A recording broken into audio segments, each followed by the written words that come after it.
So we're going to show you how to fill the air conditioning on your Jeep Grand Cherokee today, or Dodge Durango. Or sorry to let you people down, Dodge Durango is the same as your Jeep Grand Cherokee. Your Jeep hasn't been a Jeep for a very long time. Anyways, we're going to show you how to fill the air conditioning on this Jeep Grand Cherokee, and probably going to run this under some other videos like Dodge Durango, Jeep Commander, Jeep Liberty, etc., etc. Can't break what's already broken, so let's try to fix it. I'm going to finish installing this AC compressor, and then I'm going to show you how to vac it down. I'm going to explain to you how to do it at home, more so not the shop professional way, because these videos mostly reach people at homes. Professionals generally aren't looking at videos on how to fill air conditioning because they probably already know how to do it. And they certainly aren't going to want to take my advice because they're going to use much fancier equipment than I'm going to use, because I want to show you how to do it at home. If you've taken your lines off, just take a little bit of dielectric grease or like some Sil Glide like I'm using here, and put it back on your O-rings to lube them up first and foremost. Okay, so the first thing we're going to do is we're going to evacuate our system. We're going to hook our AC pump up. Now what this does is this takes out all the acids and sucks a little bit of the oil out of the system, so you're going to have to check with your manufacturer to refill your oil depending on how long you run your pump. Now the reason that we're doing that is because there's air trapped in the system, and what happens when air mixes with our 134A is it creates acids, and then acids will degrade your AC line. So when you hook up your pump, you know, some people let them run for 30 minutes, some people let them run for an hour. I just put them on there, set them and forget them for a little while, because you can't hurt it, you know, vacuuming it down. And we're going to vac it down to about 25 HD. Now what you're going to hear is that noise, and I'm going to come back when that noise goes away. When you're hearing that noise, it's actually sucking air out of the system. When it gets like that, it's not sucking air anymore. So that is what you want to hear, and when it's done doing that and the baffle stops making that noise, then you're pretty much done. But I leave it on there for a little bit extra time just for good noise. Okay, so now I've got my gauges hooked up. I'm going to explain something to you. What you're going to want to do is you're going to go down to Harbor Freight, buy you a set of $25 gauges. And the reason that you're going to do this instead of using them cans, the cans don't tell you crap. The gauges will tell you what is going on in your AC system. If it's, you know, if it's not working right, they'll jump and stuff like that. Then you want to invest in one of these. They're about 70 or 80 bucks at Sam's Club. It's 30 pounds of our 134A. What this is going to do for you is going to make you the coolest kid on the block, because you're going to know how to recharge air conditioning. You can charge your friends like 40 bucks, and in 10 minutes you'll have it all done, and you'll recoup the cost of that. So I highly recommend, instead of spending $32 at AutoZone for them stupid cans that don't tell you crap, do it the clay way. I'm going to show you how to do it at home. You don't necessarily need to weigh out your Freon. That's a good idea too, and that's actually really helpful, but it's not super necessary. So what we're going to do is we're going to hook up our can of our 134A. We flipped it over, then turn the valve on, and we're going to fill through our low side, which is this side right here.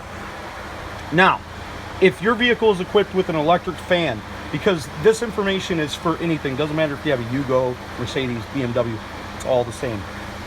Air conditioning works under physics.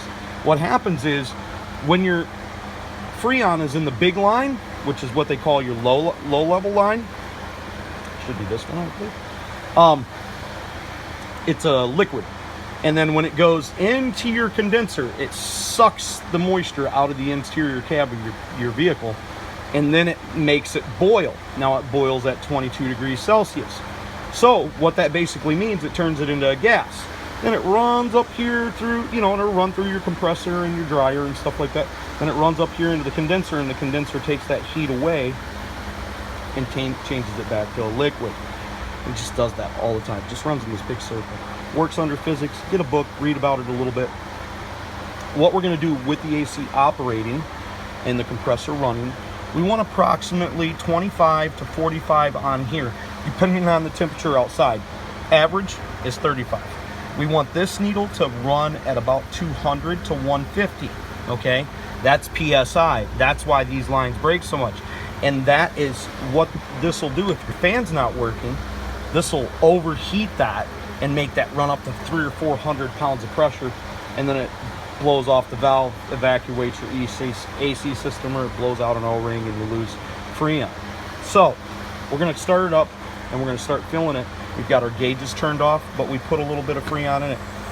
You can just basically fill it till it stops, but just to be sure, I just filled it for about 10 or 15 seconds just to get some Freon in there. And when it starts up, this is basically where I want the needle at when it's cold. Now when it starts up, it should go down. We've got it running, we've got our fan on, and we got to put more Freon in it because our high side is not high enough and our low side is out of sight. We don't want to put so much in there. The one terrible thing about the way this AC system works is this belt only contacts about 33% of the pulley, which is god-awful ridiculous. And I don't quite understand why Chrysler thought that was a good idea, because that should you're going to get this squeaky noise, and that's why I changed the compressor, because I didn't like that squeaky noise because the compressor was too tight. I'm going to put a little bit more in there, but I'm already getting my squeak. I really don't like that. That's not what I wanted, but most cars, it won't do that. Now we're going to check our temperature output. That's terrible, non-existent. Have enough Freon in it. A little bit more in there. I just don't like the squeak is all. I did a lot of work to this truck and I didn't want to have a squeaky belt because I put a brand new belt on it. But because of this AC compressor being for the way that they put their stinking belt on there, being for such garbage, now I'm getting nice cold air out of the inside of my automobile. And I've got it running about 40 pounds. Let it run when I get the fuel. Hopefully my drive my wife out.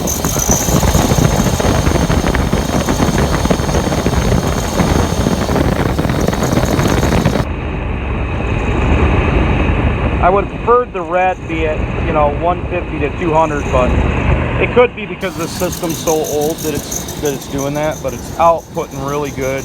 So that's how you fill the AC on your Jeep Grand Cherokee. If this video is helpful, please subscribe, share my videos. If you need to reach out to me, hit me up on Plays AC and Auto Repair on Facebook. Remember, you can't break what's already broken, so you might as well try to fix it. Don't be the next to them, be the first to you. God bless you. Have a great day.